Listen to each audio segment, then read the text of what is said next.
자, 우리 사회 안 풀리는 문제들도 잘 뉴스로 풀어주시는 우리 권순우 취재팀장님 어서 오십시오. 안녕하세요. 3프로TV 권순우 팀장입니다. 네, 반갑습니다. 따뜻해요? 네? 따뜻해? 우리 권순우 팀장님이요? 네. 아, 그럼요. 권순우 기자의 취재가 따뜻합니까? 아, 이 취재는 아주 날카롭게 할지언정 그 속에는 취재하는 사람의 마음 속에는 아주 따뜻한 심장이 있더라는 겁니다. 저는 그거 확인했습니다. 뜨거워. 응? 뜨겁다고. 네. 뭐 딱히 오늘 김프로님이 딱히 할 얘기가 별로 없으신 것 같은데. 그래서 그냥 넘기세요. 자꾸 이렇게 의무감에 방송하지 마세요, 형님. 어이 하세요. 예, 우리 저 권 팀장님 있습니다. 네. 뉴스 전하기에 앞서서 예. 경제 규모 순위 골드만삭스가 75년 경제 전망 발표했는데 거기에 한국이 순위에 없더라고요. 응? 예? 무슨 말씀이세요? 그러니까 75년 글로벌 경제 전망을 하는데 네. 경제 규모 순위를 이렇게 나라를 75년? 예. 2075년? 2075년. 아, 앞으로 한 50년 뒤에? 한 15위권까지 이렇게 리스트가 됐는데 한국이 사라졌습니다. 아, 참.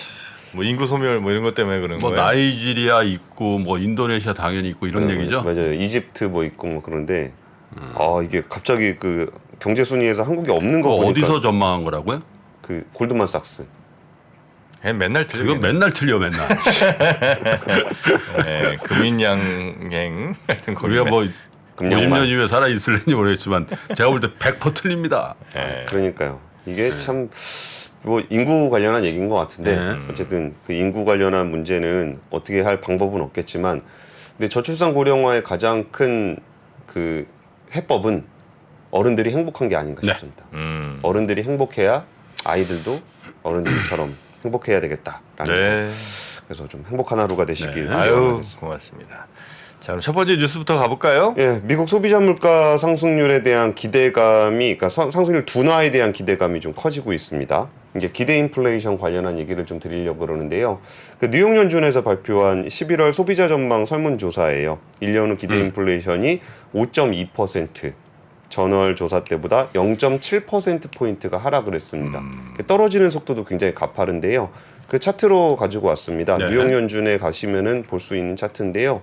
기대 인플레이션 떨어지는 거 확연하게 볼 수 있고요. 많이 떨어졌네요. 예, 그리고 이 전월에 확 올랐던 것들까지 꺾이는 모습들까지 좀 확인할 수 있는 것 같아요. 그러니까 어쨌든 그 에너지와 식료품 물가 상승에 누그러진 것이 소비자 물가 상승률 전망치 하락으로 이어진 것 같습니다. 근데 이거 어떻게 보면 좀 단순해 보이는 것 같기도 한 게 네. 미국 사람들은 확실히 휘발유 값에 예민한 것 같아요. 그러니까 유가가 오르면 뭐 기대 인플레이션이 확 올라갔다가 네. 유가 떨어지면 기대 인플레이션이 확 떨어지는 그런 경향들을 좀 보이고 있는 것 같은데 맞아요. 앞으로 휘발유 가격은 4.7%, 식료품 가격은 8.3% 정도 올라갈 것으로 예상을 했습니다. 이게 휘발유 가격 떨어진 것들이 기대 인플레이션을 낮추는 데 영향을 좀 미쳤고요. 네. 아무래도 물가 상승률 목표치인 2%는 크게 상회하고 있지만 10월 조사가 보시면 아까 휘발유가 4.7, 식료품이 8.3이라고 말씀드렸잖아요. 네. 근데 10월에는 어땠냐면은 5.3, 9.1이었습니다. 거의 뭐 한 달 만에 1%포인트 넘게 왔다 갔다 하고 있는 것을 확인할 수 있고요. 집값 상승률에 대한 전망치도 전월에 2%였거든요. 근데 반토막 났습니다. 1% 정도를 상승할 것 같다. 그리고 임금 상승률 전망치도 0.2%포인트 낮아진 2.8%로 집계가 됐습니다. 오늘 밤에 나옵니다. 소비자 물가 CPI가 나오는데 아무래도 CPI 발표 앞두고 근데 좀 이런 기사 쓰기도 참 민망할 거다라는 생각이 드는데 어제만 하더라도 CPI 발표를 앞두고 하락 마감했다라고 이제 보통 보도를 했었는데 오늘은 네. CPI 발표를 앞두고 상승 마감했다라는 보도가 이어지고 있습니다. 다우존스 같은 경우는 1.58%가 올랐고요. S&P는 1.4%, 나스닥은 1.2% 올랐습니다. 근데 사실 이렇게 아까 김프로님이 살짝 웃어주셨는데 이게 같은 내용을 가지고 어떤 때는 올랐다, 어떤 때는 내렸다라고 얘기가 나오는 거는 특별한 방향성을 보이고 있지 않다는 거의 이야기인 것 같아요. 그래서 상승을 할 때는 상승의 이유를 설명하기 위한 명분으로 되고 하락할 때는 하락을 하는 명분으로 되는데 어쨌든 50bp 인상 가능성에 대한 거는 74% 정도가 설문에 한 50bp가 오를 것이다라고 얘기를 좀 했었습니다. 네. 그래서 그 월스트리트저널 같은 경우에 CPI가 전월보다 0.2%, 전년 대비로는 7.3% 정도 오를 것 같다라고 얘기를 전망을 했는데 이게 이전 10월 CPI가 7.7이었거든요. 그러니까 0.4%포인트 정도 더 하락하지 않겠느냐라고 좀 전망이 나오고 있습니다. 이번 주 15일에는 ECB하고 잉글랜드 은행 BOE가 통화정책회의도 예정되어 네. 있습니다. 네.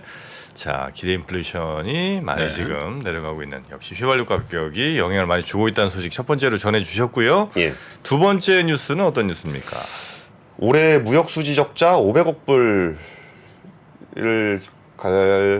달성이라고 얘기하기는 좀 그렇군요. 500억 불 적자가 나요. 적자가 날 가능성이 굉장히 높아졌습니다. 그러니까 우리나라의 펀더멘탈을 보기에 되게 중요한 것 중에 하나가 수출 지표잖아요. 우리 그렇죠. 김영익 교수님이 많이 얘기하시는 건데 수출 지표는 이게 자주 나옵니다. 10월 달에도 한번 나오고 월말에도 나오고 10일 기준으로도 한번 나오고 월말 기준으로 한번 나오고 그래요. 그래서 10일까지 수출 지표가 이제 13일 날 좀 전에 발표가 됐는데요. 관세청에 따르면은 올해 무역 수지가 지난 10일까지 474억 6,400만 달러입니다. 이제 한 20일 정도 남았는데 아무래도 연간 최대치를 넘어 사상 처음으로 500억 달러를 돌파할 가능성이 높아지고 있습니다. 적자 폭이 이 정도 된 게 사상 처음이에요. 사상 처음 정도를 넘어서 96년에 최대였거든요. 그때가 206억 달러. 그럴 때 이제 단군 이래 뭐 이렇게 이제 가면 되겠습니다. 아, 당군이래 또 가나요? 당군 할아버지가 참. 아니, 나하고 쌍벽을 이룹니다.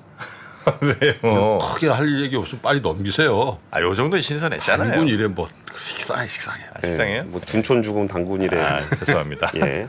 근데 96년에 206억 달러가 최대였는데 지금은 500억 달러잖아요. 그러니까 규모가 훨씬 더 큽니다. 안 좋은 뉴스. 무역 수지 적자가 금융위기 때 132억 달러였거든요. 적자. 근데 14년 만에 최고의 적자입니다. 올해 적자 규모는 이미 기관들이 우리가 이제 많은 우려를 하며 네. 무역협회가 450억 달러 적자 베팅했고요. 산업연구원이 426억 달러 베팅, 한국경제연구원은 좀 더 공격적으로, 한국경제연구원이 정경련 산하잖아요. 네. 이왕이면 경제 전망을 좀 안 좋게 하는 경향이 좀 없잖아 있습니다. 네. 그러면서 뭐 이렇게 다양한 정부의 지원을 요구를 하기도 하는데 네. 거기가 480억 달러 예상했는데 그걸 넘어섰습니다. 매번 말씀드리지만 무역 수지 적자의 근원은 중국 경기 침체와 펜트업 수요 감소로 인한 반도체 수출 저하와 수출은 잘 안 되는데 원자재 수입이 증가함에 따라서 수입 증가가 되고 있는 부분입니다. 사실 우리나라에서 현재 할 수 있는 거는 반도체 수출을 증가시킬 수는 없잖아요. 우리가 할 수 있는 네. 영역이 아닙니다. 그럼 결국 우리는 에너지 사용을 줄이는 방법밖에 없는데 사실 이 얘기하면은 시청자분들도 굉장히 싫어하시는 거 압니다. 우리가 에너지 절감하자, 뭐 좀 실내 온도 낮추자 이런 얘기하면 되게 싫어하시는 건 아는데 결국 이제 국정 운영자들은 이런 상황에서 어떻게 국민들을 설득할 수 있는지에 대한 고민들을 많이 하셔야 될 거예요. 이게 일종의 정치적 리더십이거든요. 네. 그래서 어떤 분이 제일 예쁜가 패션 화보를 준비했습니다. 패션 화보요? 예. 어떤 겁니까? 이게 온맵식 캠페인이라고 산업통상자원부 장관과 우원식 민주당 국회의원, 추경호 부총리 이게 온맵식 저 캠페인입니다. 중에서 골라야 돼? 꼭 고르실 것까지는 없고요. 저렇게 해서 좀 에너지를 절약하자 이런 거죠? 예, 에너지 절감하면 추우니까 네. 좀 이런 캠페인을 지금 하고 있습니다. 근데 사실 이 방법밖에 없다라는 거는 뭐 그럼 맞는 것 같습니다. 덜 쓰는 아니 방법. 그 상태에서 왜 이렇게 물을 먹어요? 목이 매? 당황하셨어요. 당황해. 네. 반응 좀 해주고 그래요. 국회의원 회관 한번 가보고 저분들도 참. 근데 지금 유럽은 네. 한파 때문에 굉장히 고생을 많이 하고 있거든요. 추워요? 영국이 지금 기차, 비행기 다 결항되는 교통대란이 발생을 했습니다. 한파가 좀 심해요 지금. 네, 스코틀랜드 같은 경우는 이미 영하 15도까지 온도가 떨어졌고 낮 최고 기온이 런던이 3도. 영국의 런던 보통 어느 정도 기온인데요? 런던이요 기온으로는 겨울에 우리나라보다 높아요. 근데 이제 체감으로는 바람이. 제가 느끼기에는 더 추운 것 같아요. 왜냐면 뭐 뼈를 애는 듯한 추위랄까? 왜냐면 밤에 내심은 깜깜해지겠어. 혹시 살을 내지 않습니까? 뼈를 내나요? 형님. 오늘 방송 끝나고 밥 먹어. 생각 안 나시면 그럼 아니 살을 내 진짜. 살을 내잖아요. 그 뼈를 느낌이 내, 안 갑자기. 좋은 추위랄까? 네. 그죠? 어제 두 분 싸우셨어요? 우리가 저기 1박 2일을 같이 지냈잖아. 자꾸 귀에 이렇게 거슬리네. 뭐가. 그러니까 가끔 봐야 예쁘다 뭐 이런 거. 아니 기온은 우리보다 높아야 돼요. 사실 겨울에는. 네. 근데 어쨌든 런던은 그 영하 온도가 이어지다 보니까 그 낮에도 얼음이 녹지 않는 상황이라고 하고요. 그래서 공항 문을 열긴 했지만 영국 항공이 70여 편, 게트윅 공항에서 이지제지 50여 편, 이미 300여 편의 운항이 취소되어 있는 상황입니다. 네. 그래서 올 겨울이 이제 에너지 문제가 지금 전 세계적으로 조금 골치 아픈 상황이잖아요. 네. 그래서 올 겨울을 잘 넘겨야 되는데 좀 우리가 할 수 있는 게 이렇게 추위를 견디는 것밖에 없다라는 게 조금은 안타깝습니다. 네. 그 상태에서 보는 축구가 굉장하죠. 네? 이런 날씨에 보는 축구가 축구를 해요? 굉장하다고. 그럼 이런 날씨에? 거긴 겨울에 축구를. 아 그래요? 네. 와, 선수들은 어떻게 반팔 입고 뛰어요? 그 장갑 끼고 막 하잖아. 추우니까 그래서 저 토트넘 구장 겨울에 보면은 다 검은색이잖아. 뭐 관중들이 관중색이 다 검은색 있잖아. 코트 같은 거 입고 구경해요. 그럼 거의 히터 안 나오죠. 히터가 카타르니까. 에어컨이가 있잖아. 겨울에도 그렇게 겨울에 축구하지. 그래요. 선수들은 차라리 그래도 날 수도 있겠다. 한참 뛰면 또 더우니까. 알겠습니다. 좋은 정보 감사합니다. 이 살아있는 정보. 신선했어요? 이런 살아있는 정보 있으니까 얼마나 좋아요. 이게 다 알아. 자기만 빼놓고. 자, 그러면 뉴스 3 마지막 세 번째 뉴스까지 네. 가볼까요? 예, 그 아까 무역수 지적자의 가장 큰 항목은 반도체인데요. 그 반도체 회사들의 4분기 실적 전망이 좀 나오고 있습니다. 뭐 예상대로 별로 안 좋은데요. 연합인포맥스가 최근 1개월 내 발표한 증권사 10곳의 실적 전망치를 집계를 했습니다. 어떤 컨센서스라고 얘기를 하는데 4분기 영업이익 삼성전자 기준으로 7조 9천억, 대충 8조 원 정도 되는데요. 그 8조 원이면 숫자가 되게 크다라고 생각이 드시겠지만 작년 대비해서는 무려 마이너스 42%입니다. 거의 반토막이 난 거죠. 그러니까 삼성전자가 4분기 영업이익이 8조 원대에 머무는 건 2019년 4분기 그 반도체 슈퍼사이클 꺾인 다음이잖아요. 네. 그때 이후에 3년 만입니다. 매출 전망은 전년 대비 한 0.27% 정도밖에 안 떨어졌어요. 근데 반도체가 좀 안 좋다 보니까 영업이익이 굉장히 좀 안 좋은 상황입니다. 네. 그 DB증권 같은 경우에 이날 보고서에서 그 아까 컨센서스가 마이너스 42%라 그랬잖아요. 네. DB증권 같은 경우는 마이너스 50%. 그래서 6조 9천억 정도 예상을 했습니다. 내용을 보면 이규진 DB투자증권 연구원은 4분기 부진한 업황에 메모리 출하는 3분기 기저효과로 기대치에 부합하지만 출하는 이게 기저효과가 좀 있어서 근데 가격이 예상보다 급락하면서 반도체 실적 부진이 지속됐다. 그리고 스마트폰 같은 경우에 그러니까 스마트폰이 스마트폰 매출이 좀 잘 안 나올 때는 고가가 잘 안 팔린다는 거거든요. 근데 중저가라도 좀 잘 팔리면은 반도체는 좀 팔립니다. 그런데 중저가 제품에 대한 판매도 좀 둔화가 되면서 전분기 대비 감소가 불가피한 게 있고 또 하나는 우리한테는 좀 긍정적인 소식이지만 원달러 환율이 좀 많이 하락을 했잖아요. 그게 수출 기업들, 자동차라든지 반도체한테는 좀 수익성에 불리하게 작용될 가능성이 좀 있습니다. 네. 그리고 가장 좀 안 좋게 보는 쪽은 이베스트 투자증권이 아닌가 싶은데 반도체 영업이익 예상치가 4조 1천억 원이었는데 그게 2조 4천억으로 거의 절반으로 좀 내려왔습니다. 그리고 SK하이닉스 같은 경우도 컨센서스가 여기는 영업 손실 예상액입니다. 적자 날 거라는 건데 영업 손실 규모가 6,500억 정도 손실이 좀 예상이 되고 있습니다. 반도체 시장을 좀 아시는 분들은 아시겠지만 반도체 시장은 똑같은 물건을 팔기 때문에 원가 경쟁력이 제일 중요하고 점유율이 큰 데가 원가가 좀 낮아요. 그렇겠죠. 그러면 거의 한 3위 정도까지 그러니까 3위 정도까지 내려가더라도 업황 안 좋으면 적자로 바로 가거든요. 근데 2위인 하이닉스까지도 이렇게 영업 손실이 좀 예상이 좀 되고 있습니다. 그 디램 익스체인지에 따르면 10월에 디램과 낸드 플래시 고정 가격이 디램은 22%, 낸드는 3% 정도 하락을 했습니다. 지금 반도체 업황의 상황을 말씀드리면 재고 조정이 좀 이루어지고 있는 시기예요. 재고가 엄청 많거든요. 역대급 재고입니다.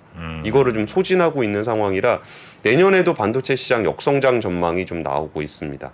그런데 이 뉴스를 보실 때 반도체가 어렵다라는 거 그렇게 새로운 뉴스가 아니에요. 이거를 숫자를 얼마나 나쁘게 얘기하느냐도 크게 중요하지 않습니다. 네. 어차피 우리는 지금 터널을 지나가고 있는 상황이기 때문에 언제쯤 끝이 날 것인가에 대한 뉴스가 중요한 거지 얼마나 더 내려가느냐에 대해서는 별로 중요하지 않습니다. 예를 들어서 우리가 그 좀 주식 샀는데 잘못 사가지고 마이너스 한 60 갔다 70 갔다 그럼 거기서 뭐 5% 10%더 빠지는 거 별로 상관없잖아요. 네. 어차피 버린 주식인데. 그럼 거기서 이제 언제 반등해서 올라올 건지에 관심을 갖기 때문에 반도체도 좀 이렇게 봐야 될 것 같고 이른바 반도체 투자하시는 분들은 좀 반대로 해라 이런 얘기 하시는 분들도 좀 있잖아요. 네. 업황 좋으면 팔고 업황 안 좋으면 사라. 근데 엄밀히 따지면은 그건 아니거든요. 그러니까 이게 선반영의 기간이 좀 길어서 그렇지 아예 반대로 가는 것까지는 아니에요. 그러니까 그러니까 제일 좋을 때 무조건 팔아야 되고 안 좋을 때 사야 되고 요 정도는 아닌데 네. 이게 업황이 안 좋다라는 전망이 좀 나오면 미리 움직이는 경향이 있기 때문에 반도체는 이런 식으로 좀 주식이 움직이고 그거에 맞춰서 투자를 하시는 경우가 좀 있어요. 제가 또 이게 안 좋은 회사 얘기를 하나 좀 갖고 왔는데 요새 배터리도 안 좋습니다. 배터리가 안 있었는지 안 네, 좋아요? 배터리. 그 1개월 주가 제가 갖고 왔는데요. 네. 그 LG 에너지 솔루션 같은 경우는 17% 빠졌고요. 한 달 오. 만에. 그러네. 예. SDI 같은 경우도 15%가 빠졌습니다. 야, 제일 좋았는데 11월까지는. 예. 그러면은 여기는 왜 이렇게 됐는지를 보면은 전기차 수요 둔화에 대한 우려가 좀 있어요. 그러니까 테슬라가 중국에서 20% 생산 줄였던 부분 그리고 4분기 실적이 이제 3분기에 비해서 안 좋을 거다라는 건데 이거는 제가 3분기 그 배터리 회사들 컨콜 할 때 실적 발표를 일단 말씀을 드린 적이 있었어요. 일단은 그 메탈 가격 그 NCM 니켈 코발트 망간 가격이 원자재 가격이 올라가면 리튬하고 메탈 코발트 망간 가격을 자동차 회사에 전가를 할 수가 있어요. 이게 그 계약이 그렇게 돼 있거든요. 네. 근데 3분기 때 들어갔던 물량들의 메탈 가격이 굉장히 높았어요. 근데 그 이후에 메탈 가격이 떨어졌거든요. 그러니까 3분기까지는 괜찮았는데 메탈 가격이 떨어지다 보니까 이걸 또 이제 반영해서 내려가요. 그러면 4분기 실적이 안 좋을 거다라는 거는 이미 3분기에 충분히 예상할 이제 수도 어떻게 있어요. 되는 메탈 가격을 전가시키는 게 기준이 뭐예요? 선입 선출이에요? 뭐 어떻게 평균이에요? 뭐 어떻게 해요? 그걸 정확하게 알긴 좀 어려운데 네. 메탈 가격이 올라가는 추세와 3분기 실적을 맞춰 보면은 네. 그 전에 3분기에 납품되는 가격의 원자재가 올라가 있었거든요. 근데 3분기 실적 나오기 전에 메탈 가격이 떨어졌어요. 그러면 여기에 반영되어 있는 거는 오른 메탈가가 반영이 되는 그러겠죠. 거고 4분기에는 이제 떨어진 메탈가가 반영이 되거든요. 네. 그래서 4분기 실적이 안 좋을 거라는 거는 이미 기정사실화 될 수밖에 없는 문제였고 여기에 자동차 수요 둔화에 대한 우려가 같이 나오면서 주가가 한 달 사이에 많이 빠졌어요. 근데 여기서 우리가 생각을 해봤을 때 배터리 주식이 다음 분기 실적이 좋을 것 같아서 배터리 주식을 사진 않잖아요. 배터리는 보통 뭐 한 5년, 뭐 3년 이렇게 좀 보고 사는 거 아니에요? 그러니까 네. 이게 내연기관에서 전기차로 전환되는 것들을 보면서 네네네네. 시장 사이즈 커지는 걸 보면서 사잖아요. 그렇죠. 근데 빠질 때는 이런 식으로 메탈 가격 같은 거는 이미 충분히 예상할 수 있는 부분이었고 그리고 이제 자동차 수요 같은 경우는 그 분기 실적을 우리가 보진 않았는데 이게 빠지기 시작하면은 또 이런 식으로 빠져요. 이렇게 쭉 가다가 빠질 때는 야, 다음 분기 실적 안 좋을 것 같아 이런 식으로 빠지거든요. 그러니까 제가 어떤 말씀을 좀 드리고 싶으냐면은 네. 배터리 주식을 바라보는 관점하고 반도체 주식을 바라보는 관점이 다르다는 말씀을 좀 드리는 거예요. 업황별로 그러니까 똑같이 뭐 다음 분기 실적에 대한 얘기 똑같은 거잖아요. 그러니까 배터리도 4분기 실적 관련한 얘기고 반도체도 4분기 실적 관련한 얘기인데 이 업황을 바라보는 시각하고 주가를 반영하는 시기가 좀 다르다는 거. 그래서 내가 만약에 투자하시는 분이 있다면 내가 사고 있는 주식이 보통 일반적으로 업황에 대해서 어떤 패턴을 보이는지를 조금 이해하셨으면 좋겠다는 차원에서 배터리 주식 최근에 안 좋은 배터리 주식 관련한 얘기도 준비를 했습니다. 그래요. 아, 중요한 얘기입니다. 내가 투자한 업종이 그 산업이 어떤 움직임을 보이는지 예, 거기 산업별로 좀 다를 수가 있어요. 바쁘시겠어. 왜요? 업종만 40여 개 되니까. 아니 뭐 아침에 뭐 안 좋은 일 있으세요? 아, 제 업종이 왜요? 저 배터리도 들어갈 뻔했어요. 안 그래도 얼마나 한 달 바빠. 전쯤에. 전 우리도 40여 개 업종을 분석해. 고민 많이 했거든요. 삼성 SDI를 들어갈까 말까 고민 많이 했는데 참았어? 참았죠. 정프로가 이제 점점 되려는 모양입니다. 예, 참았더니 떨어져. 좀 뭔가 분위기 반전이 좀 있습니다. 그리고 참고로 바이오 같은 경우는 업황도 아니라 개별 회사별로 스케줄을 체크를 하셔야 되는 특성이 좀 있습니다. 체크 좀 부탁드릴게요. 예, 몇 개 아시죠? 그 전환사채 일정 좀 마지막 바이오 얘기를 하는 저 권프로의 마음 뭘까? 이 충성심. 전환사채. 예. 충성심? 충성심이라고 봐야죠. 김용범 부회장께서 그랬잖아요. 로얄티 이런 거 얘기하지 말라고. 응? 그걸 언제든지 변화할 수 있고 성과라고 합니다. 성과. 성과입니까?